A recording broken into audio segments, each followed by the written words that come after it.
पैनी नजर।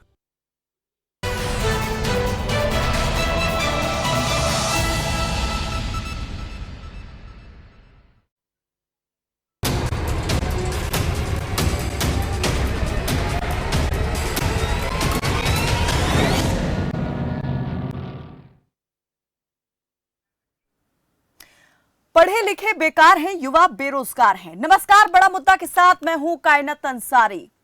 बढ़ती बेरोजगारी दर लगातार चिंताओं को बढ़ा रही है, लेकिन राज्यवार जो आंकड़ा सीएमई यानी centre for monitoring Indian economy ने पेश किया है, उसने रोजगार पर सरकारों के दावों को ही सवालों के घेरे में खड़ा कर दिया है। पढ़े लिखे बेरोजगार युवाओं का ये आंकड़ा सरकारी दावों और वायदों को धता बता रहा है।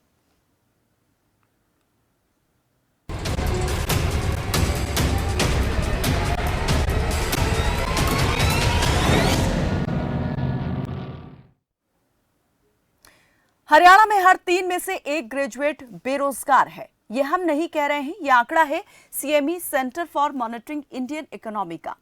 सीएमई एक गैर सरकारी संस्था है जो देश में बेरोजगारी के आंकड़ों पर नजर रखती है। बेरोजगारी का आंकड़ा जारी करने वाली सीएमई एकमात्र संस्था है जो कहती है कि देश में पिछले 4 साल से लगातार बेरोजगारी दर बढ़ रही है। देश में कुल बेरोजगारों की संख्या 3 करोड़ से ज्यादा है, तो मौजूदा समय में 1 करोड़ 18 लाख से ज्यादा ग्रेजुएट बेरोजगार हैं। वहीं 1 करोड़ 24 लाख से ज्यादा युवाओं ने तो सक्रिय रूप से काम की तलाश ही छोड़ दी है। संस्था की रिपोर्ट बताती है कि देश के कई राज्यों में रोजगार की हालत अच्छी नहीं है। खासकर पढ़े लिखे युवाओं में बेरोजगारी का आंकड़ा काफी बढ़ा है। संस्था की रिपोर्ट के मुताबिक हरियाणा में प्रत्येक 3 ग्रेजुएट युवाओं में से 1 बेरोजगार है। हरियाणा में ऐसे बेरोजगार युवाओं की कुल संख्या 24,80,000 है। इनमें 19,22,000 बेरोजगारों की उम्र 20 से 24 साल के बीच है। स्नातक या उससे ऊपर की योग्यता रखने वाले बेरोजगारों की संख्या 6 लाख से ज्यादा है, तो वहीं 10वीं से 12वीं पास बेरोजगार युवाओं की संख्या 18,24,000 के करीब है। इसके अलावा 7,14,000 युवा तो ऐसे हैं जिन्होंने हरियाणा में काम की तलाश ही छोड़ दी है। पढ़े लिखे बेरोजगार युवाओं के मामले में राजस्थान पहले, बिहार दूसरे और यूपी तीसरे स्थान पर है। यहां पर 3 में से 1 ग्रेजुएट बेरोजगार है। हालांकि गुजरात, मध्य प्रदेश, महाराष्ट्र की स्थिति दूसरे राज्यों की अपेक्षा बेहतर है। गुजरात में 13 स्नातक युवाओं में से 1, तो मध्य प्रदेश और महाराष्ट्र में ग्रेजुएट युवाओं में से 9 ग्रेजुएट युवाओं में से 1 ग्रेजुएट बेरोजगार है। तो आज बड़ा मुद्दा में चर्चा करेंगे हरियाणा में बेरोजगारी दर और पढ़े लिखे बेरोजगार युवाओं के सीएमई के आंकड़े पर। लेकिन उससे पहले आपको सुनवाते हैं कि हरियाणा के सीएम मनोहर लाल ने सीएमई की रिपोर्ट पर क्या कहा। अभी तो हम पॉलिटिकल जवाब दे रहे हैं और सीएमआई को भी मैं जरूर कोई इसका विषय हम एजी साहब से बात करेंगे कि इसके साहब ने भी चिट्ठी लिखी थी जब वो थे एक बार इसके उनको सीएमए को लिखा कि आपने तथ्य दुरुस्त करो, पिछले साल लिखी थी। नहीं, अब इस बार मैं एजी साहब से बात करूंगा कि उनके खिलाफ कोई कार्रवाई भी करनी होगी तब भी कराएंगे। देखिए, अभी तो हम पॉलिटिकल जवाब दे रहे हैं और सीएमआई को भी मैं जरूर कोई इसका विषय हम एजी साहब से बात करेंगे कि इसके साहब ने भी चिट्ठी लिखी थी जब वो थे एक बार इसके उनको सीएमए को लिखा कि आपने तथ्य दुरुस्त करो, पिछले साल लिखी थी। नहीं, अब इस बार मैं एजी साहब से बात करूंगा कि उनके खिलाफ कोई कार्रवाई भी करनी होगी तब भी कराएंगे। तो सीएमए की रिपोर्ट कहती है कि सितंबर-दिसंबर 2021 में हरियाणा में बेरोजगारी दर 34.6% थी, जबकि सरकार जो है वो इस आंकड़े को खारिज करती है। सरकार का दावा है, मनोहर सरकार का, ये आंकड़ा गलत है और ये बेरोजगारी दर जो है वो 6.1% थी। तो यहाँ पर सीएमई जो एक गैर सरकारी संस्था है जो कि बेरोजगारी के आंकड़ों पर देश भर में नजर रखती है और एकमात्र ऐसी संस्था है जो बेरोजगारी के आंकड़े देश भर के जारी करती है, उसका दावा यहाँ पर ठीक है या सरकार की तरफ से जो दावा किया जा रहा है उसमें दम है? इस पर बात करेंगे, चर्चा करेंगे और कई मेहमान हमारे साथ यहाँ पर इस बातचीत में आज जुड़े हैं। तो चलिए सबसे पहले उनका तारुफ आपसे करवा देते हैं, उसके बाद करेंगे इस पर चर्चा। हमारे साथ बृजेंद्र नेहरा जुड़े हैं, बीजेपी के प्रवक्ता हैं। वरिष्ठ पत्रकार शंभू भद्रा जुड़े हैं। शिक्षाविद परिमल कुमार हमारे साथ जुड़े हैं और कांग्रेस के प्रवक्ता बाल मुकुंद शर्मा हमारे साथ जुड़ गए हैं। सबसे पहले बीजेपी प्रवक्ता से मैं सवाल करना चाहूंगी, बृजेंद्र नेहरा से। बृजेंद्र जी, क्या कहेंगे यहाँ पर सीएमई की तरफ से जो आंकड़ा जारी किया गया है? हरियाणा सरकार का दावा है कि 2024 तक हरियाणा को बेरोजगार मुक्त बनाना है, लेकिन यहाँ पर आंकड़े कुछ और ही कहते हैं कि बेरोजगारी के मामले में नंबर 1 है हरियाणा। देखिए कायनात जी, आवाज ठीक से आ रही है आपको मेरी? जी। कायनाथ जी देखिए, आज मैं एक रिपोर्ट देख रहा था, जिस रिपोर्ट का आप हवाला दे रही है उसी रिपोर्ट में हरियाणा, मैं आपको बताना चाहूंगा कायनाथ जी, हरियाणा तो हर क्षेत्र के अंदर नंबर 1 है, रोजगार देने में भी नंबर 1 है, और हर क्षेत्र के अंदर हरियाणा प्रदेश नंबर 1 है। लेकिन मैं भास्कर की वो रिपोर्ट देख रहा था और सीएमआई की रिपोर्ट भी देख रहा था। उस रिपोर्ट के अनुसार पूरे देश के अंदर राजस्थान नंबर 1 है बेरोजगारी के वो मामले में। ग्रेजुएट जो युवा है उसके मामले में। हाँ मैडम, मैं बता रहा हूँ, आप सुन तो लीजिए।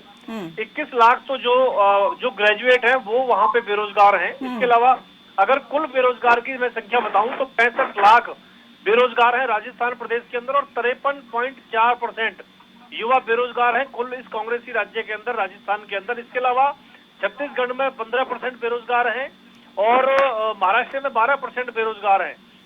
मैडम मैं बताना चाहूंगा, हरियाणा सरकार ने रोजगार को लेकर बहुत काम किया, और जहां तक आपने सीएमआई की रिपोर्ट की जो बात की है, माननीय मुख्यमंत्री जी ने स्पष्ट संकेत दिए कि कानूनी कार्रवाई करने की बात हुई तो वो भी हम करेंगे, क्योंकि ये हरियाणा को बदनाम करने के लिए ये संस्था बहुत लंबे समय से काम कर रही है। और इसके जो इस संस्था से जो रिपोर्ट से जो कांग्रेसी जो जुड़े हुए हैं, जो बार बार इसका हवाला देते हैं। लेकिन अभी विजेंद्र जी, अभी आपने दूसरे प्रदेशों के भी नाम गिनाए जहां पर अगर हम बात करें तो कांग्रेस की ही सरकार है, तो क्या उसे भी बदनाम करने के लिए ये आंकड़े इस तरीके से पेश कर रही है संस्था? देखिए, अभी जब माननीय मुख्यमंत्री जी ने जब बोला है कानूनी कार्रवाई के बाद, तो पहली बार इन्होंने कांग्रेसी राज्यों के आंकड़े दिखाए हैं। अदरवाइज आप देखिए, इससे पहले जितनी बार भी इन्होंने दिखाए हैं, बाकी राज्यों के कम करके सिर्फ हरियाणा प्रदेश को इन्होंने आगे किया। और इसके पीछे कारण एक और भी है कि जो इसके बोर्ड ऑफ डायरेक्टर हैं वो कांग्रेस पार्टी के सक्रिय नेता हैं।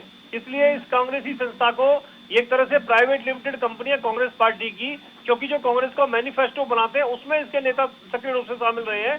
और माननीय मुख्यमंत्री जी ने स्वयं माना है कि कोरोना की वजह से हरियाणा के अंदर 5 से 6% बेरोजगारी की दर हो सकती है। लेकिन मैं आपको बताऊं, हरियाणा प्रदेश के अंदर हरियाणा सरकार ने पिछले कार्यकाल के अंदर सरकारी नौकरी योग्यता और ईमानदारी के साथ में हमने 80,000 बेरोजगारों से ज्यादा जो युवा हैं उनको रोजगार देने का काम किया है। और हमने लगभग 6 लाख हमने जो MOU जो हमने साइन किए हैं, उसमें हमारे पास बहुत सारा जो निवेश आया, उसके माध्यम से अगर मैं डायरेक्ट इनडायरेक्ट प्राइवेट और सरकारी सब लोग मिला के बात करूं तो 18 लाख के आसपास तो प्राइवेट सेक्टर के माध्यम से हमने युवाओं को रोजगार के माध्यम से जोड़ा है। चाहे वो स्किल डेवलपमेंट की बात हो, जो दूधोला के अंदर पृथला क्षेत्र के अंदर हमने जो पलवल के गांव में 100 एकड़ जमीन के ऊपर 1500 करोड़ रुपए की लागत से वहां पर 15,000 जो युवा हैं वो हर साल हुनरबंद होकर, स्किल्ड होकर, रोजगार होकर निकलेंगे। और नई शिक्षा नीति जो हमारी सरकार लेके आई है उसके अंदर भी हमने रोजगार पे बहुत ध्यान दिया है, स्किल्ड पे बहुत ध्यान दिया है, स्किल डेवलपमेंट पे बहुत ध्यान दिया है। और सीएमआई की जो संस्था है वो सिर्फ सरकारी नौकरी को ही रोजगार मानती है। जो प्राइवेट नौकरी कर रहे हैं उन लोगों को रोजगार ही नहीं मानती कि वो लोग रोजगारी भी करते हैं। 3 से 4 लाख लोग हरियाणा प्रदेश के अंदर सरकारी नौकरी से जुड़े हुए हैं और प्राइवेट सेक्टर से जुड़े हुए हैं। चलिए, तो आप भी मतलब आपके कहने का मतलब है कि ये जो सदस्य है संस्था के जो प्रमुख हैं, सीएमई के जो प्रमुख हैं, वो क्योंकि कांग्रेस से संबंध रखते हैं इसलिए आंकड़े जो हैं गलत तरीके से पेश करते हैं, हरियाणा को ही बदनाम करने की एक तरीके से कोशिश वो कर रहे हैं। बाल मुकुंद जी, आप क्या कहेंगे इस आरोप पर? एक छोटा सा आंकड़ा और बताना चाहूंगा। मैं एक तुलनात्मक अध्ययन करना चाहूंगा कि 5 साल के अंदर जब इनेलो सरकार थी 1999 से लेकर 2005 तक, तो इन्होंने 5556 सरकारी नौकरी दी, जो विधानसभा में आंकड़े इन्होंने पटल पे रखे हैं। उसके बाद कांग्रेस सरकार जब पहले 5 साल के अंदर हरियाणा प्रदेश के अंदर आई 2005 से 2009 तक, उसके बाद इन्होंने 18,020 सरकारी नौकरी देने का काम किया। और हरियाणा प्रदेश के अंदर 2014 से लेकर हमारी जो सरकार बनी थी 5 साल के अंदर हमने 80,000 सरकारी नौकरी देने का काम किया। ये मैं आपको तथ्य और आंकड़ों के साथ में बता सकता हूँ। और अपने 5 साल के शासनकाल के अंदर हमने ईमानदारी और योग्यता से नौकरी देने का काम किया, जबकि पूर्व की सरकारों में नौकरियों को बेचे जाने का इनके ऊपर आरोप लगता था। आज पूर्व मुख्यमंत्री ओम प्रकाश चौटाला जी जो अयोग्य व्यक्ति उनको लगाने के कारण जेल काट के भी आए हैं, और भूपेंद्र सिंह हुड्डा जी की लगाई हुई कम से कम 1 दर्जन से ज्यादा नौकरियों को माननीय हाईकोर्ट ने रद्द किया है, और उन पे आज भी केस चले हुए हैं। उनकी जो भर्तियां रद्द हुई हैं वो भी कभी भी आगे उनको जेल में जाने की भी तैयारी हो सकती है। तो हमारी हरियाणा सरकार चलिए बहुत वक्त है हमारे पास इस सभी पर बात करने के लिए, सभी को वक्त मैं दूंगी बराबर से। फिलहाल मैं चाहूंगी बाल मुकुंद जी उन तमाम बातों पर अपनी बात रखिए, अपना पक्ष रखिए जो अभी यहाँ पर कही है विजेंद्र जी की ओर से। और ये जो कहा गया है, दावा किया गया है कि ये आंकड़ा पूरी तरीके से गलत है। देखिए, कई चीजें ऐसी बेमानी हो जाती हैं जब प्रदेश के मुखिया, हमारे मुख्यमंत्री ही उस एजेंसी को ही धमकी दे रहे हैं जिन्होंने सच्चाई पेश की है, रूबरू सच्चाई से सब रूबरू कराया है। ये जो है, अगर कोई चीज है, कोई दिक्कत है, बेरोजगारी है, तो सरकार को उससे समाधान की तरफ कोशिश करनी चाहिए और खुले मन से स्वीकार करना चाहिए। मुख्यमंत्री मुखिया प्रदेश का, उनको कहना चाहिए कि अगर बेरोजगारी दर है उसके कारण भी बताए जा सकते हैं मुख्यमंत्री द्वारा, क्योंकि बहुत कुछ उनको सारी चीजों का पता होता है। जब सब कुछ पता होने के बाद आदमी झूठ बोलता है तो बॉडी लैंग्वेज बता देती है कि ये 6% बता रहे हैं, सीएमआई 34% बता रही है आंकड़े। फिर ये अगर ये झूठ है तो इसको यही बंद कर देना चाहिए किताब को। फिर ये तुलना कर रहे हैं कांग्रेस शासित राज्यों से, उनको कांग्रेसी बता रहे हैं। ये कुछ समय पहले 15 साल पहले सारा देश ही कांग्रेसी था, बीजेपी का तो कोई कार्यकर्ता ही नहीं था। ये चीजें नहीं चलती देश में। आज देश जिस मुहाने पे खड़ा है वो पूरे देश में जितने मिलिट्री एयरबेस हैं, जितने डीआरडीओ है, इसरो है, जितने अनुसंधान संस्थान है, या देश आज जिस तरीके से विश्व शक्ति के रूप में उभरा वो तो कांग्रेस की देन है। उस चीज को तो स्वीकार नहीं करते, एक आंकड़े देने वाली संस्था पर प्रश्न उठाते हैं और वो फिर उसका आकलन भी इस तरीके से करते हैं कि राजस्थान में ज्यादा है, हरियाणा में कम है। ऐसे नहीं होना चाहिए। जो सच है सच को स्वीकार करना चाहिए। क्या आप ये बता सकते हैं, हमारे साथी प्रवक्ता बताया, मुख्यमंत्री जी से जब बात कर रहे थे प्रेस के लोग, उनको ये पूछना चाहिए अगर 5000 की भर्ती निकलती है, 5000 कांस्टेबल की, तो 5 लाख लोग आगे खड़े हो जाते हैं, तो परसेंटेज बढ़ा लीजिए, आप अंदाजा लगा लीजिए ना परसेंटेज का। और फिर ये कहते हैं प्राइवेट नौकरी हमने दी। भाई ये तो प्रधानमंत्री जी कह चुके हैं कि पकोड़े तलना भी एक रोजगार है। जब इनके लोगों को यही नहीं पता रोजगार में और स्वरोजगार में क्या अंतर है, तो हम इनसे बहस क्या करें, किस बात का सवाल करें। ये जब जो एजेंसी इनकी आंखें खोलने के लिए सर्वे लेके आई है उसको ही धमकी दे रहे हैं और प्रदेश का मुखिया ही धमकी दे रहा है, ये तो कुछ समय के बाद बोलने ही नहीं देंगे। ऐसे अराजकता नहीं चलता शासन में। शासन के जो लोग हैं, जो प्रदेश के मुखिया हैं, उनको तो हर चीज को स्वीकार करना पड़ेगा कि हाँ हो सकता है ऐसा होगा, हम देखेंगे, जांच कराएंगे, अपनी एजेंसी से बात करेंगे। इनके पास भी सरकारी एजेंसियां हैं, उनकी ड्यूटी लगाएं। परिमल कुमार जी, आप एक शिक्षाविद हैं, क्या कहेंगे, क्योंकि बात यहाँ पर पढ़े लिखे बेरोजगार युवाओं को लेकर सबसे ज्यादा चिंतनीय है कि हर 3 ग्रेजुएट में से जो एक है वो बेरोजगार है। इस पर आप क्या कहेंगे, ऐसी स्थिति क्यों है? क्या आप मानते हैं कि इस तरह के हालात बने हुए हैं? मैडम जो है, जैसे जो ये हालात हैं तो ये बिल्कुल सत्य हालात हैं और ग्रेजुएट बहुत ज्यादा बेरोजगार घूम रहे हैं।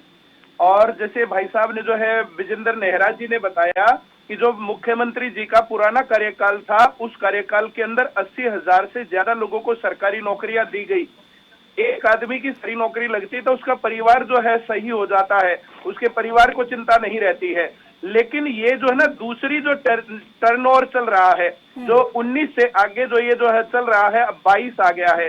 कुछ भर्तियां तो 18 में निकली थी, कुछ भर्तियां 19 में निकली थी। अभी रेलवे का पूरा बवाल देख लीजिए, पूरे देश में क्या हो रहा है।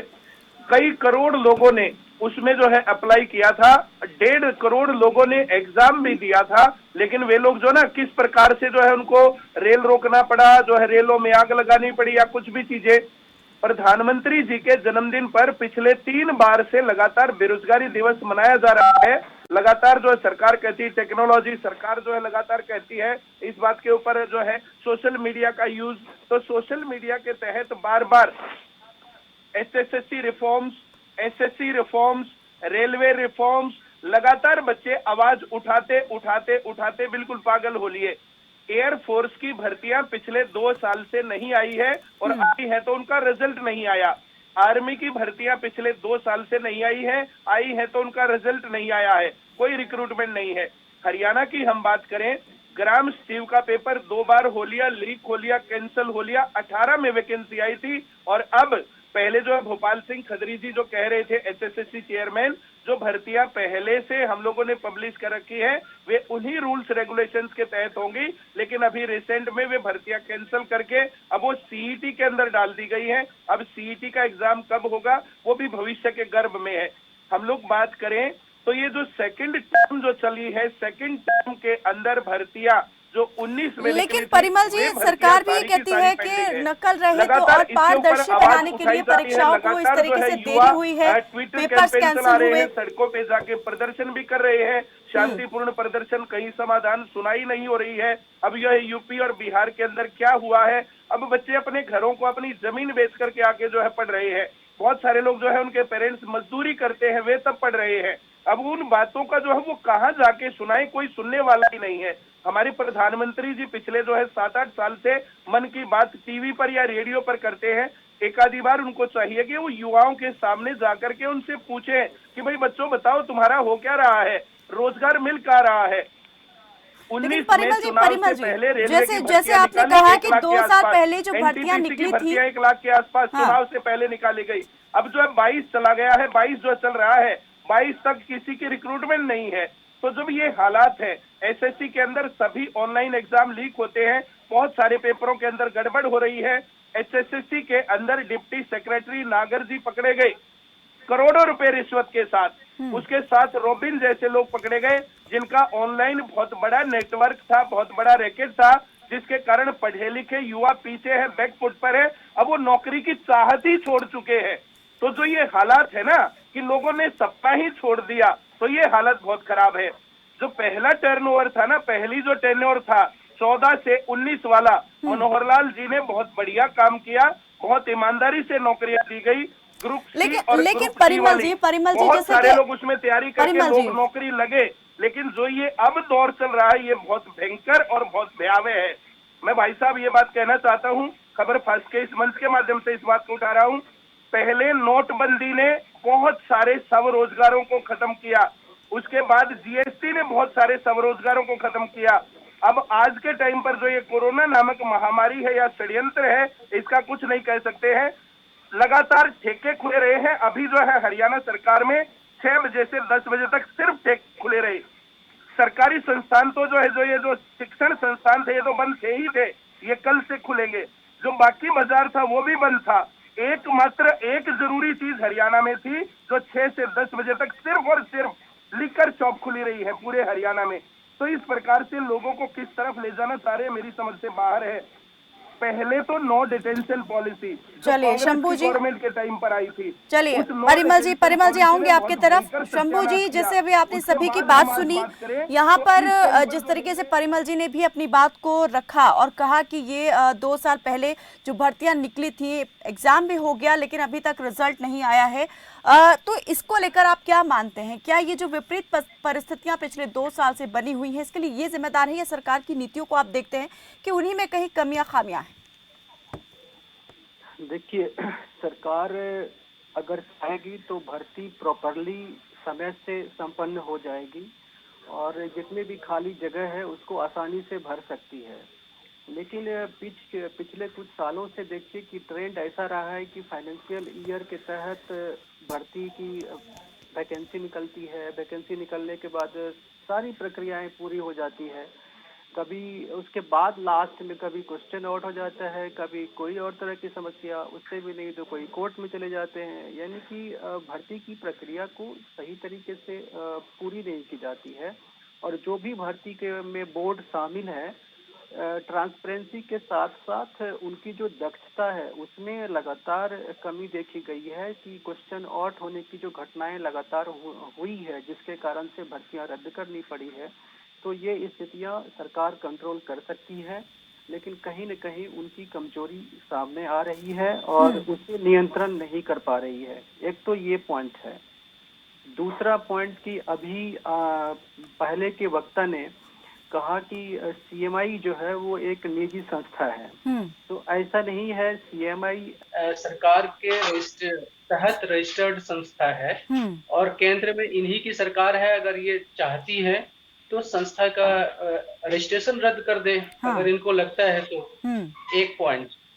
दूसरा पॉइंट कि इन्हीं की सरकार सीएमआई, जब ये विपक्ष में थी बीजेपी, तो सीएमआई के आंकड़े को लेकर के केंद्र सरकार और राज्य सरकारों पर हमले करती रही है। इस सीएमआई के आंकड़े को लेकर के इनके जो पीछे के प्रवक्ता होंगे विपक्ष के समय में, उन सब का कहीं से भी आप यूट्यूब पे देखिएगा तो मिल जाएगा आपको। चौथी एक इम्पोर्टेंट बात है कि 1976 में ये संस्था बनी थी और 1976 में आपको पता है कि 1975 से 77 के बीच में जनता पार्टी इमरजेंसी का दौर था जी। तो उस 76 से लगातार ये संस्था काम कर रही है और संस्था जो है, जो राष्ट्रीय सांख्यिकी संगठन है NSSO, उसको उससे डाटा लेती है, उसको डाटा कभी कभी प्रोवाइड कराती है और सरकार के एजेंसी के थ्रू डाटा लेती है। तो यानी इस पे यानी कि आप अगर बेरोजगारी बढ़ रही है प्रदेश में, तो उसको कम करने की बजाय आप उस संस्था को कटघरे में खड़ा कर रहे हैं जो आंकड़ा दे रही है। तो ये तो एक बुजदिली जैसा मतलब है कि आपको सरकार के नहीं, तौर पे सरकार का ये भी तर्क है कि उसके पास जो आंकड़े परिवार पहचान पत्र में दी गई जानकारी के अनुसार सामने आए हैं, रोजगार पोर्टल पर जो युवाओं ने रजिस्ट्रेशन किया है उसके तहत सामने आए हैं, वो आंकड़ा बेहद कम है। देखिए, कोई भी इकोनॉमिक संगठन है, चाहे सीएमआई है या एनएसएसओ है, कोई भी सरकारी या गैर सरकारी कोई भी संगठन काम कर रहा है, तो वो आंकड़ा इसी सरकार के सोर्सेज से लेती है। वो अपने घर से आंकड़ा नहीं बनाती है। राज्य सरकार के स्रोत होते हैं, नेशनल गवर्नमेंट के स्रोत होते हैं, और वो कोई हरियाणा को लेकर के तो जारी किया नहीं है। 21 जितने भी 29 राज्य है, 29 राज्य को लेकर के, केंद्र शासित प्रदेश को लेकर के जारी किया है और अलग अलग एंगल से जारी किया है। तो ये कहना कि संस्था ही गड़बड़ है, ये हमको लगता है कि सही प्रतिक्रिया नहीं है।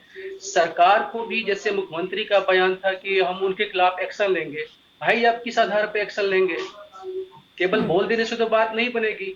वो संस्था भारत सरकार के नियम के अनुसार रजिस्टर्ड है, तो उनके खिलाफ आप एक्शन अगर सिर्फ इसलिए एक्शन लेंगे कि उन्होंने आंकड़ा ऐसा दिया कि जो आपको सूट नहीं करता है।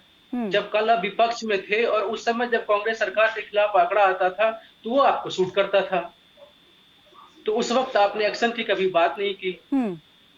ये सब तो ये सब बहानेबाजी है। विजेंद्र जी, देखिए कायनात जी मैं बताना चाहूंगा कि जब पहले हमारी सरकार नहीं थी और केंद्र में कांग्रेस की सरकार थी, उस समय भी हमने सीएमआई के आंकड़ों पर सवाल उठाए थे। मैं आप इनको बताना चाहूंगा जो हमारे साथी अभी बोल रहे थे, और इसके साथ साथ जो कांग्रेसी साथी हमारे बड़े खुश हो रहे थे उसके आंकड़ों को लेकर के। उन्होंने लगभग 54% की जो बेरोजगारी दर है राजस्थान के अंदर, लगभग 65 लाख से अधिक बेरोजगार हैं राजस्थान के अंदर, और इसके अलावा छत्तीसगढ़ में 15% और महाराष्ट्र में 12% जो बेरोजगार हैं, उसके ऊपर मेरे कांग्रेसी साथी प्रवक्ता ने कोई प्रतिक्रिया जवाब नहीं दिया। इसके अलावा हरियाणा प्रदेश के अंदर कायनात जी, जहां तक हम संभव है वहां तक बेरोजगार युवाओं को रोजगार प्रोवाइड कराने का हमारा पूरा प्रयास है। हमारा स्किल डेवलपमेंट पे पूरा फोकस है। माननीय मुख्यमंत्री जी जो उद्योगपति हरियाणा प्रदेश के अंदर आते हैं उनको सड़क, सीवर, 24 घंटे की बिजली की सुविधा दे करके उनको सुविधा दे रहे हैं, उनको सब्सिडी देने का काम कर रहे हैं। हरियाणा का जो बेरोजगार युवा है उनको नौकरियों में 75% का आरक्षण हम लोगों ने दिया है। और जो ठेकेदार कई बार गड़बड़ करने की जिनकी शिकायतें हमारे पास लंबे समय से आ रही थी, उसके लिए कौशल रोजगार निगम हमारी सरकार ने बनाया है, जिसमें अब आउटसोर्सिंग की जॉब, डीसी रेट की जॉब, आउटसोर्सिंग 1 और 2 की जॉब, उसमें पूरा जो पैसा है उसको मिलेगा। ईएसआई उसका जो पीएफ फंड वगैरह वो पूरा कटेगा। जो भी बेनिफिट है वो पूरे बेनिफिट उसको मिलेंगे, छुट्टी मिलेंगी, उसका मजदूर का, कर्मचारी का शोषण बंद होगा। और हर जिले के अंदर हमने जो पैसे जो बढ़ाने थे, जो डीसी रेट था, उसको बढ़ाने का काम किया है। इसके साथ साथ मैं आपको बताना चाहूंगा कि नौकरियों में जो पहले गड़बड़ होती थी हमारी सरकार के अंदर, जैसे अभी एक शिक्षाविद जी खुद बता रहे थे कि सरकार ने बहुत अच्छा काम किया, मनोहर लाल जी ने ईमानदारी से नौकरी देने का काम किया है। इसके साथ साथ नकल करने के ऊपर हमने बहुत सख्त कानून विधानसभा में बनाया है, जिसके अंदर अगर आज नकल कोई करता है या कराता है तो 10 साल तक की उसको जेल भी हो सकती है, 10 लाख रुपए का जुर्माना भी हो सकता है, उसकी संपत्ति भी अटैच हो सकती है। तो पहले ऐसा सख्त कानून नहीं था। पहले पकड़े जाते थे तो उसके बाद जमानत उनको साथ साथ मिल जाती थी। आज जमानत मिलने का बहुत मुश्किल उनका प्रारूप हमारी सरकार ने किया है। नई शिक्षा नीति के अंदर भी स्किल डेवलपमेंट पे कायनात जी हमारा पूरा फोकस है। और इसके साथ साथ मैं आपको बताना चाहूंगा कि जिसको भी पकड़ा है, अभी हमारे शिक्षाविद जी जो कह रहे थे कि उन नागर जी को पकड़ा, उनको पकड़ा, जिनको भी पकड़ा है हमारी सरकार ने पकड़ा है, हमने स्वयं पकड़ा है, हमें विपक्ष की या कहीं से कोई शिकायत नहीं मिली है। पहले तो ये लोग मैं चाहूंगी इस पर परिमल जी जवाब दें। कायनात जी इनका नेटवर्क बहुत पुराना है, इनको हमने पकड़ा है, हम ही इनको सजा दिलाने का काम कर रहे हैं। हमारी सरकार ने सफलतापूर्वक बेरोजगारी से हम लोग लड़े हैं, रोजगार देने का हमने काम किया है। और देखिए बेरोजगारी पूरे देश की समस्या, अकेले हरियाणा की समस्या नहीं है, लेकिन फिर भी हरियाणा ने सर्वाधिक रोजगार दिया है पिछले 5 साल में। और अभी भी लगभग 25,000 की प्रक्रिया चली हुई है। 10,000 बेरोजगार युवाओं को हम रोजगार दे चुके हैं। और कायनात जी आपके माध्यम से एक बात और बताना चाहूंगा कि जल्दी ही 50,000 बेरोजगार युवाओं को सरकारी नौकरी हम और जल्दी ही देने वाले हैं। चलिए परिमल जी, अभी क्या कहेंगे? पिछले 5 साल में इस सबसे बात ज्यादा के ऊपर रोजगार जो देने मैं का कहूंगा काम किया तो है, हरियाणा जल्दी 50,000 सरकार को जो मैं नौकरियां और बार दी जाएंगी। धन्यवाद इसके भी अलावा कहूंगा, मनोहर लाल जी का मैं धन्यवाद जी। कर चुका हूं। उन्होंने जो है नकल के खिलाफ विधानसभा में लंबी बहस चला करके एक बढ़िया कानून पास किया। जो आदमी नकल करता करवाता पकड़ा जाएगा उसको जेल होगी, ये बहुत अच्छा काम किया है। उसके साथ बहुत सारे लोग लगातार पकड़े जा रहे हैं, इसके ऊपर भी हरियाणा सरकार बहुत बढ़िया काम कर रही है। मैं तारीफ करता हूं हरियाणा सरकार के इस काम के ऊपर। लेकिन जो भर्तियां लगातार पेंडिंग है, जो लगातार भर्तियां पूरी नहीं हो रही है, हरियाणा पुलिस की भर्ती, हरियाणा ग्राम सचिव की भर्तियां, ये भर्तियां 18 में निकली थी इलेक्शन से पहले। ये 4 साल हो गए, युवा कब तक इंतजार करता रहे, इस बात की तो बात होगी। और लगातार एसएससी को मैं अपने आप भी बता चुका हूं, मैं सीएम साहब को भी बता चुका हूं कि जो ये परसेंटाइल मेथड है ये गलत है। इस परसेंटाइल मेथड के कारण बच्चों का हौसला टूट गया है। परसेंटाइल मेथड के कारण सरकार ने अपनी इमेज बिल्कुल खराब कर ली है। इस परसेंटाइल मेथड और जो है नॉर्मलाइजेशन के चक्कर में ये रेलवे का जो कांड हुआ है अभी यूपी और बिहार में छात्र भड़के हैं, ये इसी कारण से हुआ है। इनको सुधारना पड़ेगा। आउट ऑफ सिलेबस के कारण मामला बड़ा गड़बड़ रहा है। जो है इलेक्शन से पहले भर्ती हुई थी हरियाणा क्लर्क की, उसके पहले हरियाणा सरकार कह रही थी बीजेपी सरकार अब की बार 75 पार, लेकिन वो 40 पर जाके सिमटे। उसके पीछे जो मुख्य कारण था वो ग्राम जो एसएससी क्लर्क का एग्जाम था ना, उस एग्जाम के चलते वो पेपर आउट ऑफ सिलेबस दे दिया, बच्चों का उत्साह टूटा, सरकार की तरफ से और पार्टी की तरफ से लोगों का मोह भंग हुआ। ये गड़बड़ बात होती है। हम तो लगातार जो बात बताते हैं वो सरकार के भी फायदे में है और वो छात्रों के भी फायदे में है। हम दोनों के टच में रहते हैं, इसी कारण से ये बातें बताते हैं। जो बातें सही है वे काबिले तारीफ है। नकल के खिलाफ जो कानून बनाया वो बहुत बढ़िया है, लेकिन जो बातें बताई थी इन्होंने कि हम लोग जो है इस तरीके से भर्तियां करेंगे, नॉर्मलाइजेशन लागू नहीं करेंगे। सीएम साहब को हरियाणा पुलिस के पेपर से पहले मैंने बताया था, चौधरी जी को मैंने बताया था, लेकिन वो नॉर्मलाइजेशन और परसेंटाइल मेथड, आज भी कोई भी आदमी, मैं चैलेंज करता हूं, मुझे बता दे कि परसेंटाइल का मेथड है क्या, उसके अंदर किस प्रकार से बच्चा पढ़ा लिखा और वो सही तरीके से योग्यता के साथ जो है नौकरी लग जाएगा। जिन बच्चों को जो है सोशल इकोनॉमिक के जो 10 नंबर मिल रहे हैं, सिर्फ सिलेक्शन मैक्सिमम बच्चों के उनके हुए हैं, तो एक गड़बड़ है कहीं। चलिए आपने कुछ सवाल यहाँ उठाए, जिसका बेहतर जवाब मुझे लगता है विजेंद्र जी ही यहाँ पर दे सकते हैं। विजेंद्र जी, मैं चाहूंगी जल्दी से आप जवाब दें इन तमाम सवालों का जो इस वक्त यहाँ पर परिमल जी ने उठाए हैं। उसके बाद बाल मुकुंद जी से मैं उनका पक्ष लूंगी। जी देखिए परिमल जी हरियाणा सरकार की तारीफ कर रहे हैं, मैं इस बात को धन्यवाद करना चाहूंगा। और जो सुझाव दिए हैं परिमल जी, आपके सुझावों को मैं भी आगे रखने का काम करूंगा। माननीय मुख्यमंत्री जी से स्वयं आपने इन सुझावों को बताया है तो जरूर सरकार इन पे काम करेगी। इसके साथ साथ परिमल जी, हरियाणा सरकार जो हमारे उद्योगपति हैं उनको प्रोत्साहित करने का काम कर रही है, जो नए स्टार्टअप हैं उनको हम प्रोत्साहित करने का काम कर रहे हैं। इसके अलावा हमने 24 घंटे बिजली देने का जो काम किया है उद्योगों को, उससे हरियाणा प्रदेश के अंदर बहुत सारे रोजगार हमारे आए हैं। और इसके साथ साथ जो स्किल डेवलपमेंट पे हमारी सरकार का बहुत ज्यादा ध्यान है। और हरियाणा प्रदेश के अंदर जो दूसरे राज्यों से हमारे जो बेरोजगार साथी हैं उनको सबको उनकी उपयोग करके और हरियाणा प्रदेश को कैसे हम आगे ले जाएं, कैसे हम देश के अंदर एक रोल मॉडल बने, कैसे, देखिए जहां तक बात है हरियाणा सरकार के स्किल डेवलपमेंट में फोकस की जो बात है और नई शिक्षा नीति को सबसे पहले लागू करने के मामले में हरियाणा सरकार ने बहुत तेज गति के साथ काम किया है।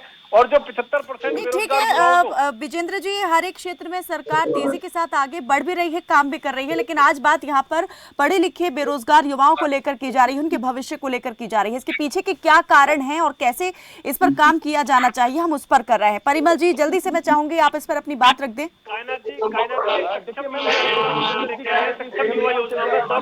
चलिए लगता है कुछ तकनीकी दिक्कत आ रही है परिमल जी के साथ में। जी बाल मुकुंद जी, बड़ी देर से आपसे मैं नहीं बात कर पाई हूँ, चाहूंगी जल्दी आप जो यहाँ पर कहना चाह रहे थे आप कहें कि क्या कहना चाहते हैं। अभी आपने बहुत देर तक दोनों ही वक्ताओं को, मेहमानों को सुना है।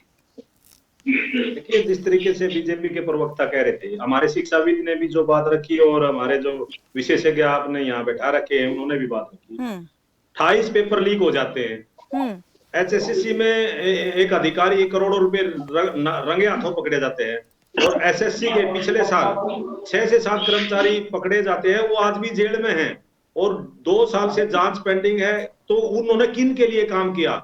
क्या वो चुने एसएस बोर्ड के मेंबर थे, चेयरमैन थे, उन्होंने किन के लिए काम किया? ये कभी कोई खुलासा नहीं हुआ। आज नागर जी ने जो पैसे दिए हैं, किसके लिए पैसे दिए थे, आगे कहाँ पैसे जाने थे? जो व्यक्ति बोर्ड के कार्यालय में पैसे मंगवा रहा है, पैसे किसके लिए जाने थे? पेपर लीक पे लीक हो रहे, 28 पेपर लीक हो रहे हैं। अगर पेपर लीक हो रहे तो उसके जिम्मेदार एसएस बॉडी किसी चेयरमैन ने आज तक रिजाइन दिया, किसी मेंबर ने रिजाइन दिया, सरकार के किसी मंत्री ने, मंत्रिमंडल ने कोई अपने ऊपर जिम्मेवारी ली? ये बिल्कुल ढकोसलेबाजी की बात है। मैं फिर भी एक बात कह रहा था, जो सरकार जो एजेंसी है, बीच में नहीं बोलते, जो एजेंसी है, एजेंसी के अपने आंकड़ों का मापदंड है। आप कार्रवाई, आपने कहा मुख्यमंत्री जी, मैं दावे के साथ कहता हूं कोई कार्रवाई नहीं कर सकती है उनके खिलाफ, वो पुख्ता प्रूफों के साथ, सबूतों के साथ पेश करेंगे सब कुछ, उसके बाद इनकी और किरकिरी होगी। ये बात करके देख ले उस एजेंसी से, उसको नोटिस देके देख ले, कार्रवाई तो दूर की बात है, वो सारे आंकड़े खोल कर रख देंगे। 1975 से जो आदमी काम कर रहा है उसकी विश्वसनीयता ना केवल देश में, पूरे विश्व भर में उनकी विश्वसनीयता है। वो जो लोग हैं वो इंडस्ट्री पे भी काम करते हैं, इकोनॉमी पे भी काम करते हैं, रोजगार बेरोजगारी पे भी काम करते हैं, और बहुत क्षेत्र के लोग हैं, वो बहुत विद्वान लोग हैं। चले शंभू जी, सरकारें उनसे सीख लेती है, सरकार उनसे आंकड़े लेती है, वो आंकड़े लेकर के सरकारें शंभू जी, ये जो आंकड़ा दिखाई दे रहा है, नीतियां बनाने में मदद मिलती है। ये सीएमआई को आप ऐसे छोटी मोटी संस्था मत समझिए, इनसे आंकड़े लेकर के सरकारें अपनी योजनाएं बनाती हैं, एनएसएसओ से संबंध है। तो ये चीजें कहना आसान लगता है, जब सरकार में बैठे लोग नजरअंदाजी करते हैं इन चीजों, जो सरकार में बैठे लोगों में गुमान आ जाता है, क्यों है इतनी बेरोजगारी? बालमुकुंद जी, राजस्थान में किसकी सरकार है? राजस्थान में किसकी सरकार है? जवाब नहीं है क्या आपके पास? हरियाणा प्रदेश 54% बेरोजगारी। मैं हरियाणा प्रदेश का, आप हरियाणा की बात करिए, राजस्थान में किस लिए का नाम है? आप क्या, आप राज्य की पार्टी है, नेशनल पार्टी है? अरे आपको जवाब देना चाहिए ना, आपके राज्य के अंदर क्यों इतना बुरा हाल है? 65 लाख बेरोजगार है राजस्थान में, 65 लाख बेरोजगार है, 65 लाख बेरोजगार है, 65 लाख। लेके आना पड़ेगा। इंतजार कर रहे हैं कि कब ये नौकरियां निकलेंगी, कब ये नौकरी लगेंगे। बात नहीं सीमित रह जानी चाहिए कि आपकी प्रदेश सरकार में भी, जहां कांग्रेस की सरकारें हैं, कांग्रेस शासित राज्यों में भी बेरोजगारी दर ये है, हरियाणा में ये हुई तो क्या हो गया, हम इतने नंबर पर हैं, आप इतने नंबर पर हैं। नहीं, यहाँ बात नहीं होनी चाहिए, भविष्य को लेकर बात हो रही है, प्रदेश का भविष्य भी यहाँ पर जुड़ा हुआ है युवाओं के भविष्य के साथ में। जी शंभू जी, की बात करो आप। शंभू जी, अच्छा आप प्रदेश पार्टी है, नेशनल पार्टी नहीं है आप? शंभू जी, मेरी आवाज मिल पा रही है आपको? मैं राष्ट्रीय प्रवक्ता नहीं हूं। चलिए, मेरी आवाज नहीं मिल पा रही है शंभू जी को, हम उनसे जल्द ही संपर्क करने की कोशिश अभी करेंगे। परिमल जी से मैं चाहूंगी, परिमल जी आपने कई यहाँ पर बातें सामने रखी, सुझाव भी दिए कि किनके अगर ये चीजें हो जाती हैं तो काफी हद तक सुधार हो सकता है। क्या आप मानते हैं कि ये जो भर्तियां होने में या परीक्षाओं के होने में देरी हुई है, इसकी वजह से ये जो बेरोजगारी की दर है वो ज्यादा ऊपर हो गई है, और अगर सभी चीजें टाइम टू टाइम हो जाती तो ये आंकड़ा आज कुछ और होता? देखिए कायनात जी, मामला ये है, जब जो है 10वीं क्लास के पेपर लीक होंगे तो 10वीं क्लास में बच्चा पढ़ेगा क्यों? 12वीं क्लास के पेपर लीक होंगे, नकल होंगी तो 12वीं क्लास में बच्चा पढ़ेगा क्यों? ऑनलाइन पेपर देने को घर पर बैठ के जो है पेपर देंगे तो बच्चे पढ़ेंगे क्यों?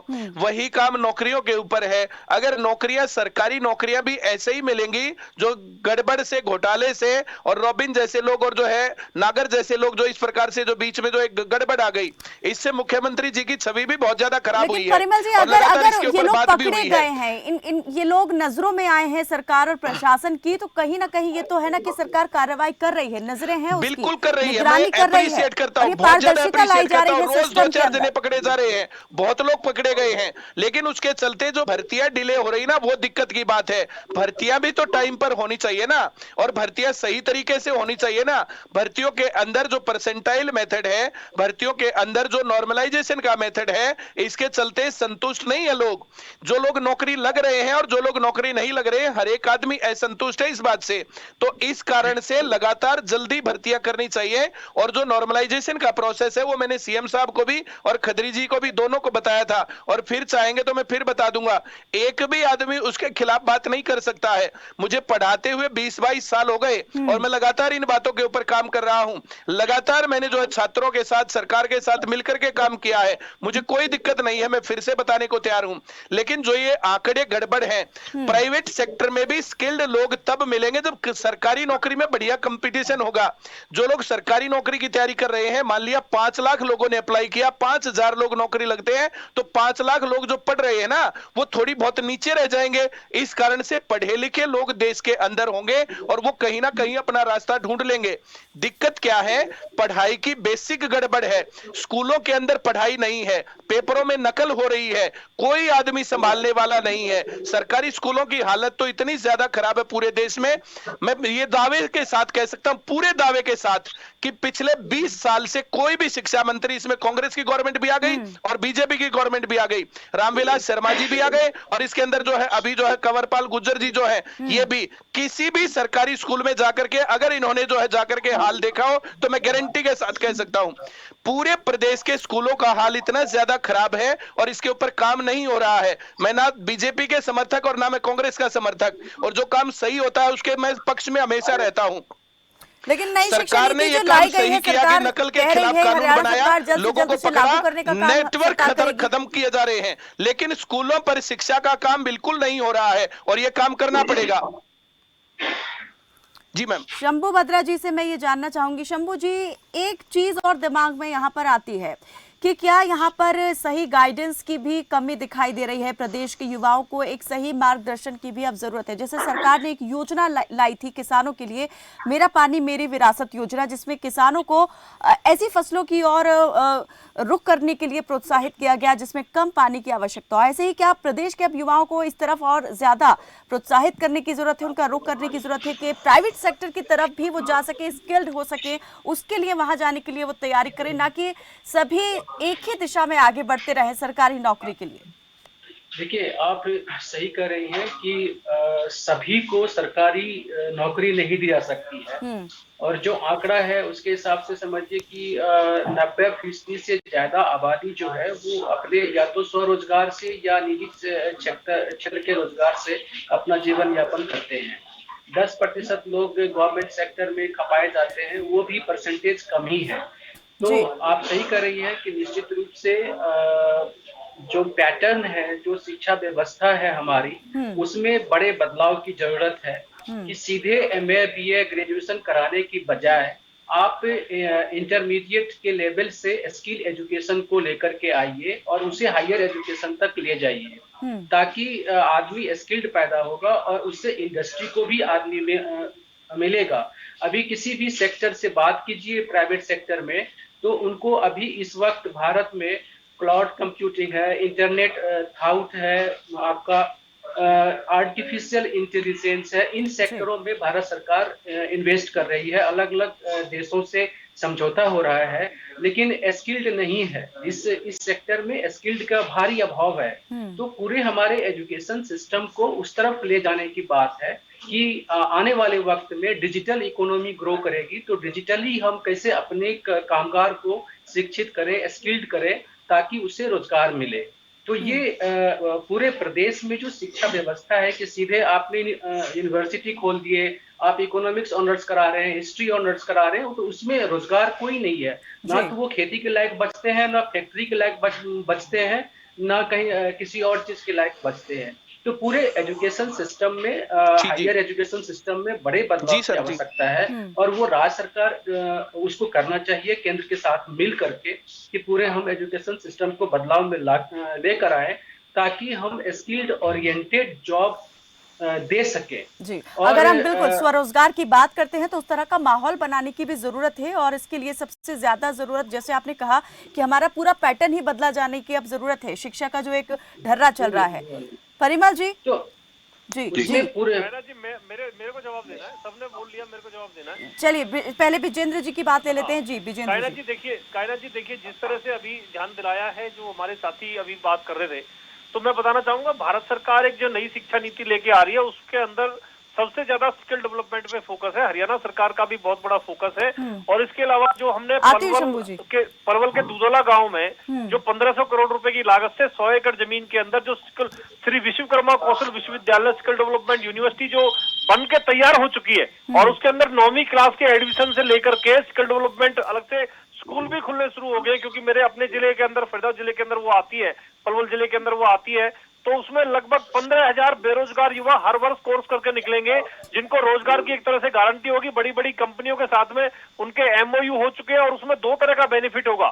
एक तो बच्चा वहां पे कोर्स भी करेगा और स्टाइफंड के रूप में लगभग 10 से 12,000 रुपए पर मंथ के हिसाब से उसको अर्निंग भी शुरू हो जाएगी। तो हरियाणा सरकार का इस दिशा में बहुत बेहतरीन हरियाणा सरकार काम कर रही है। और भाजपा सरकार आने के बाद में चाहे वो बड़े उद्योग हो, लघु उद्योग हो, छोटे उद्योग हो, लगभग 1,69,000 उद्योग हमारे इस समय में स्थापित हुए। और इसके साथ साथ मैं आपको बताना चाहूंगा कि सक्षम युवा योजना जो हमारी सरकार लेके आई है, जिसमें 100 घंटे काम करने के बदले 12,000 रुपए तक एक ग्रेजुएट को हमारी सरकार देने का काम करती है हर महीने के। बालमुकुंद जी आती हूँ आपके पास भी आऊंगी बालमुकुंद जी। मैं बताना चाहूंगा हमारी सरकार में 495 MOU के माध्यम से 6 लाख करोड़ रुपए से अधिक विदेशी कंपनियों का जो पैसा जो हमारे हरियाणा प्रदेश के अंदर आया है, माननीय मुख्यमंत्री जी ने जो प्रयास किया है उसके माध्यम से हरियाणा के बेरोजगार युवाओं को बहुत बड़ा सपोर्ट मिलने वाला है। क्योंकि जगह जगह आप देखिए, क्या वो जिला स्तर पे हो, क्या वो ब्लॉक स्तर पे हो। चलिए मैं चाहूंगी जल्दी से शंभू जी आप इस पर अपना पक्ष रखें जल्दी से। आप कुछ कहना चाह रहे थे? बालमुकुंद जी आऊंगी आपके पास भी आऊंगी, पहले शंभू जी की बात ले लेते हैं। जी बालमुकुंद जी मैं ये कह रहा हूँ कि हमारे बीजेपी की प्रवक्ता कर रहे हैं कि हम स्किल डेवलपमेंट सेंटर खोल रहे हैं।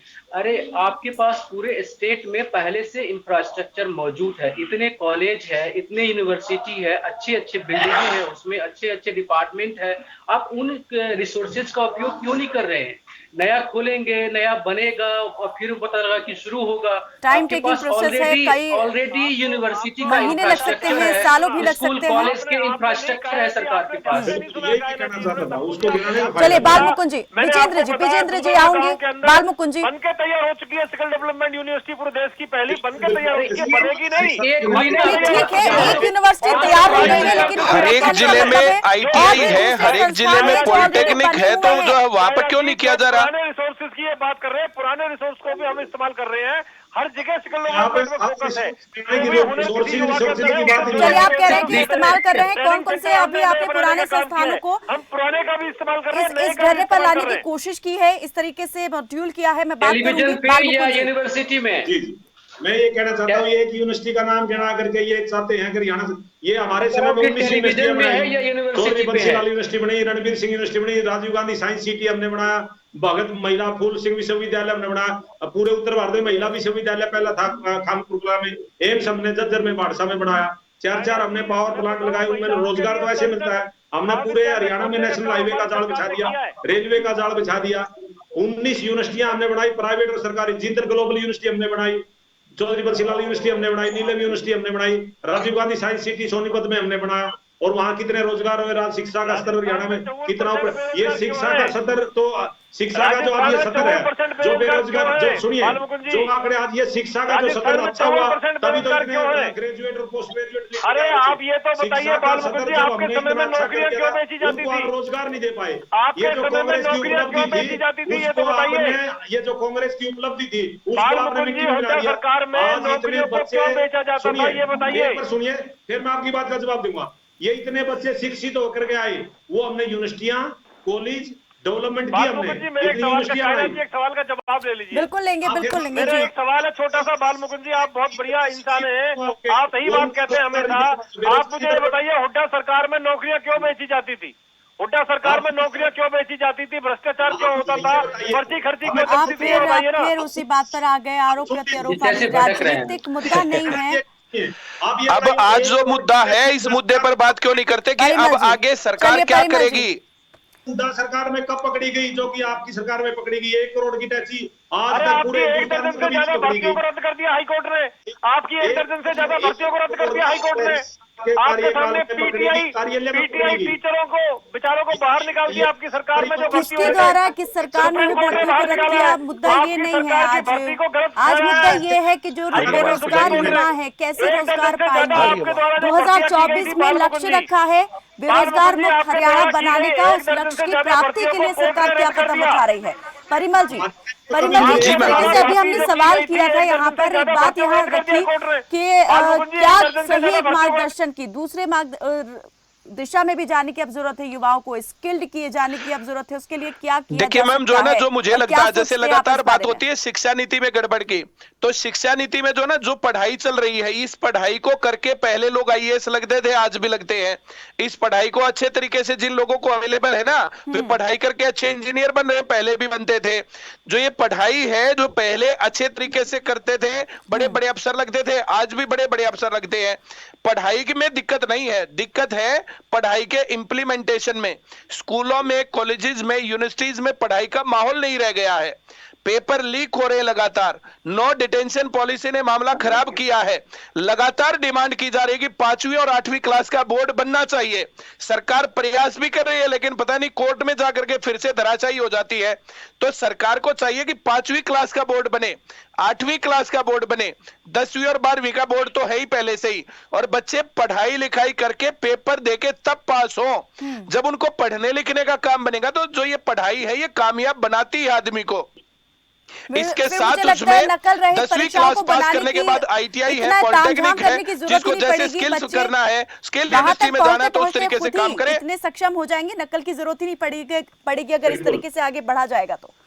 इस पढ़ाई में दिक्कत है। जो नो डिटेंशन पॉलिसी ने कह दिया, टीचर ना तो बच्चे को धमकाएगा, ना बच्चे को पीटेगा और ना बच्चे को फेल करेगा, तो बच्चे को पढ़ने की जरूरत क्या है। इस पढ़ाई का टोटली सत्यानाश हुआ।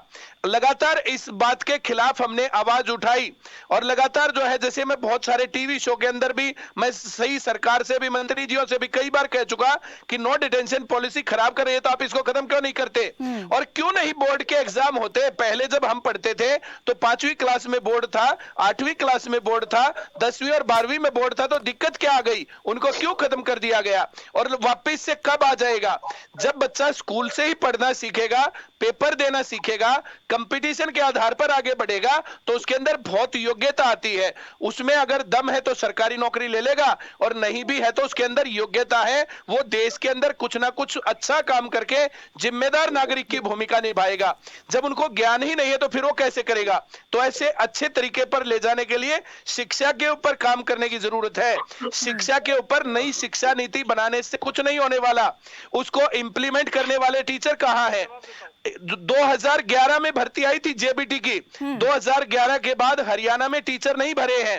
एचटेट होकर के एचटेट करते जा रहे हैं लगातार। एचटेट करने से क्या होने वाला है। 2011 से पहले, जैसे अभी विजेंद्र जी बता रहे हैं कि खर्ची और पर्ची से हुड्डा जी सरकार में लगाते थे, 2011 से पहले लगे हुए टीचर हैं, उनको ना तो ट्रेनिंग दी गई, ना नए टीचर लगाए गए, और ना ही स्कूलों के ऊपर ध्यान दिया जा रहा है। तो फिर कैसे बात बनेगी। और विजेंद्र जी बताएं कि एजुकेशन के ऊपर अब आने वाले समय में किस प्रकार से जो बेसिक स्कूली एजुकेशन है, भारत में शिक्षा के ऊपर जो गड़बड़ हुई है लगातार, वो यूजीसी तो बना, वो हायर एजुकेशन के ऊपर तो काम हुआ, लेकिन प्राइमरी एजुकेशन पर काम नहीं हुआ। जरूरत है बेस मजबूत बनाने की, प्राइमरी स्कूलों के ऊपर अच्छा काम करने की। अब कह रहे हैं कि स्कूलों को जो है आंगनवाड़ियों को दे देंगे। आंगनवाड़ियों का हाल पहले ही खराब है, और ज्यादा गड़बड़ हो जाएगी। जरूरत है अच्छे तरीके से स्कूलों के अंदर काम करने की, टीचर्स को जिम्मेदार बनाने की। मंत्री जी स्कूलों का दौरा करें, देखें हाल क्या चल रहा है, और उस हिसाब से जब एजुकेशन का काम बढ़िया होगा ना, तब बढ़िया रोजगार मिलेगा। तब लोग सरकार के भरोसे नहीं रहेंगे। कुछ ना कुछ अच्छा करके आईआईटी करते हैं, नीट करते हैं, बच्चे जो है अच्छी पढ़ाई करके सीए बनते हैं, सीएस करते हैं, इंजीनियरिंग पॉलिटेक्निक करते हैं, अलग अलग जगहों पर जाकर के फिर वे सेटल्ड होते हैं। वे सरकारी नौकरी के भरोसे नहीं रहते। नो डिटेंशन पॉलिसी जब से चली है, तब से लगातार बच्चे सरकारी नौकरी के ही भरोसे हैं, जिसके कारण बेरोजगारी बहुत ज्यादा बढ़ी है। तो विजेंद्र जी अब जो है यहाँ पर जो है बीजेपी के प्रवक्ता है, कांग्रेस के प्रवक्ता है, और भाई साहब भी बैठे, तो सभी लोगों को मैं कहना चाहता हूं, इस चैनल के माध्यम से भी कहना चाहता हूं, पहला ध्यान देना पड़ेगा स्कूली एजुकेशन पर। उसके बाद आगे जब अच्छा पढ़ने लग गया तो पढ़ ही जाएगा बच्चा, और पढ़ गया तो फिर तो कहीं ना कहीं सेट हो जाएगा। जी मैम। देखिए, 2-3 चीजें हैं जो अभी हमारे साथी ने कहा है। एक तो जो सरकारी सिस्टम बहुत खराब है, ये नहीं है। सरकारी स्कूल्स अच्छे हैं। आप आईएएस का रिजल्ट देखिए, आईपीएस का रिजल्ट देखिए, कंपटीशन का देखिए, तो उसमें 70-80% बच्चे जो पास हो रहे हैं, उसका बैकग्राउंड सरकारी स्कूल है। तो कहने का सर नहीं है, हम लोग जो है ना, हमारे पास पढ़ के बच्चे लगातार लग रहे हैं, नहीं है सरकारी स्कूल का बैकग्राउंड सर। अब दूसरा सरकारी स्कूल का बैकग्राउंड 20 साल पहले हुआ करता था, अब वो 20 साल पुरानी बातें चल रही हैं, अब नहीं है सर। सुन तो लीजिए सर, सुन तो लीजिए, आप तो बोल रहे थे, मैं सुन रहा था आपको। परिमल जी सुन तो लीजिए जी। आप अपने पॉइंट ऑफ व्यू आपने रखा ना, तो मैं भी अपना पॉइंट ऑफ व्यू रख रहा हूँ जी। तो कहने का सेंस कि एक तो सरकारी स्कूल सारे खराब नहीं है, ठीक। दूसरा कि सरकारी जो प्राइमरी एजुकेशन है उसमें प्राइवेट एजुकेशन, जैसे हेल्थ सेक्टर में प्राइवेट सेक्टर है वैसे प्राइमरी एजुकेशन में प्राइवेट सेक्टर है, जिसकी वजह से सरकार कहीं न कहीं झुकी कुछ पीछे की सरकारों ने, और प्राइमरी एजुकेशन का, जैसे प्राइमरी हेल्थ सेक्टर का बंटाधार हुआ निजी क्षेत्र के दबाव में, वो निजी क्षेत्र के दबाव में इस वक्त भी दबाव में है हमारा प्राइमरी एजुकेशन सेक्टर। और आप देखिए कि निजी सेक्टर के दबाव के लॉबी के चलते ही जो हमारा इंटरमीडिएट था, पहले ग्रेजुएशन जो है वो कॉलेज में हुआ करता था, अभी सबको स्कूल में ला दिया। तो होता यह है कि स्कूल के टीचर उस लेवल के नहीं है जो ग्रेजुएशन लेवल, जो इंटरमीडिएट लेवल को अच्छे से पढ़ा सके, और कॉलेज में जो लेक्चरर थे जो अच्छे से पढ़ाते थे इंटरमीडिएट में, वो तो कॉलेज में रह गए। अब इंटरमीडिएट को वापस अगर यूनिवर्सिटी में लाया जाए तो एक बेहतर एक प्रयास होगा कि एजुकेशन के लेवल को आप अच्छा कर सकेंगे। ये निजी क्षेत्र के दबाव में सरकारों ने किया, किस सरकारों ने किया ये अब कहने की बात नहीं है। केंद्र में जो सरकारें रही उन्होंने ऐसा किया और ये गलत था। इंटरमीडिएट को स्कूल से जोड़ना वो गलत था, वो और दबाव में किया गया है। दूसरा कि एजुकेशन को अगर आप बेहतर करना चाहते हैं तो इस देश में एक बोर्ड सिस्टम लेके आइए, पूरे देश में एक ही बोर्ड हो, एक ही बोर्ड से हर एजुकेशन चले। अब हर राज्यों का बोर्ड अलग है, सीबीएसई का बोर्ड अलग है, आईसीसीआई का बोर्ड अलग है, अलग अलग बोर्ड है, अलग अलग सिलेबस है, अलग अलग पैटर्न है। तो आप एनसीईआरटी को अपना कुरिकुलम के लिए रखिए और पूरे देश में एक राष्ट्रीय बोर्ड बनाइए हर एजुकेशन लेवल का, तभी जाकर के चीजें एक बेहतर हो पाएगी। जी विजेंद्र जी देखिए कहना जी, शंभू जी ने जो सुझाव दिए हैं, मुझे लगता है नई शिक्षा नीति के अंदर भारत सरकार उन सभी सुझावों को पहले से उसमें शामिल कर चुकी है। इसके अलावा कहना जी लगभग 67 महाविद्यालय हमारी गवर्नमेंट ने अपने शासनकाल के अंदर खोले हैं, जिसमें से 42 तो अकेले महिलाओं के हैं। इसके अलावा कहना जी अगर मैं बात करूं तो जो गेस्ट टीचर की जो जॉब है उसको एक तरह से हमने पक्का करने का काम किया, उनकी सैलरी को बढ़ाने का काम किया है। और जो परिमल जी बोर्ड की कक्षा तोड़ने की बात कर रहे थे, कांग्रेस सरकार ने 8वीं क्लास को बोर्ड से हटा दिया था, हमारी सरकार ने वापस बोर्ड की कर दिया है। अब 8वीं भी 10वीं भी 12वीं भी ये बोर्ड की क्लासें हैं। इसके अलावा स्वास्थ्य और शिक्षा के ऊपर सबसे ज्यादा खर्च करने वाली ये पहली भारत की सरकार भी है, ये पहली हरियाणा की सरकार भी है। परिमल जी अपने नंबर पे बोलिए, मैं आपके बीच में नहीं बोला था, थोड़ा शांति रखिए, अपने नंबर पे बोलिए। दूसरा 4000 से ज्यादा एक मॉडल संस्कृति स्कूल के ऊपर हरियाणा सरकार कहना जी काम कर रही है। इसके अलावा खेल नर्सरियां, क्योंकि खेल नर्सरी के माध्यम से भी हमारे जो युवा हैं उनको खेल के माध्यम से भी रोजगार मिलता है। हरियाणा की खेल में एक अलग पहचान बनी है, सबसे ज्यादा पुरस्कार राशि हम देते हैं, पूरे देश के अंदर सबसे ज्यादा मेडल हमारे खिलाड़ी जीत के लाते हैं, तो उसमें भी रोजगार मिलता है खिलाड़ियों को। एक व्यायामशाला और खेल नर्सरियां करने का काम हमारी सरकार ने किया है। इसके अलावा ऑनलाइन जो टीचरों के ट्रांसफर हमारी सरकार ने किया है, उससे एक पारदर्शिता आई है। जो लोग पैसा लेकर के कांग्रेस सरकार के अंदर चंडीगढ़ में टीचर रहते थे हमेशा और अपना ट्रांसफर कराने के जुगाड़ में लगे रहते थे, बच्चों को नहीं पढ़ा पाते थे, आज उनको चिंता नहीं है, क्योंकि 95% से भी अधिक जो शिक्षक हैं वो संतुष्ट है अपनी ऑनलाइन ट्रांसफर पॉलिसी को लेकर के। और पूरे देश के अंदर जो कांग्रेसी राज्य है वो भी हमारी इस योजना को एडॉप्ट कर रहे हैं। आज माननीय मुख्यमंत्री मनोहर लाल जी हरियाणा सरकार की योजनाओं को पूरे देश भर के अंदर, चाहे वो हरियाणा सरकार की भूमि से जुड़ी योजना हो, स्वामित्व योजना हो, चाहे वो जल जीवन मिशन की योजना हो, चाहे बेटी बचाओ बेटी पढ़ाओ की बात हो, चाहे वो कन्याओं की बात हो, चाहे वो रोजगार को लेकर के बात हो, चाहे वो ऑनलाइन ट्रांसफर से हम कहीं और दूसरी तरफ जा रहे हैं, भटक रहे हैं। नौकरी और बेरोजगार युवाओं को लेकर हम कर रहे हैं कि आगे जो नौकरियां हैं वो किस तरीके से जनरेट होने वाली हैं, कहां किस किस क्षेत्र में नौकरी के अवसर युवाओं को प्राप्त होने वाले हैं। वक्त बहुत कम बचा है, मैं चाहूंगी अंतिम प्रतिक्रिया में जल्दी से यहाँ पर ले लूं। बाल मुकुंद जी, आपसे मैं जानना चाहूंगी कि सरकार की तरफ से अब जो नई योजनाएं लागू की गई है, जिस तरीके से हरियाणा कौशल निगम रोजगार योजना की सरकार ने बात यहाँ पर की है, हर हित स्टोर योजना सरकार लेकर आ रही है और स्वरोजगार की तरफ युवाओं को प्रेरित करने का काम सरकार जो है वो कर रही है। साथ ही निजी क्षेत्र की नौकरियों में 75% आरक्षण दिए जाने की बात जो है वो सुनिश्चित कर दी गई है। तो क्या आपको लगता है इन सब कदमों से जो है बेरोजगारी दर जो है वो कम हो जाएगी? देखिए, ये सरकार की जिम्मेवारी है, सरकार का दायित्व बनता है। जितनी बड़ी बेरोजगारी की फौज खड़ी आज प्रदेश में, उनकी जिम्मेवारी सरकार की उनको रोजगार मुहैया कराई जाए।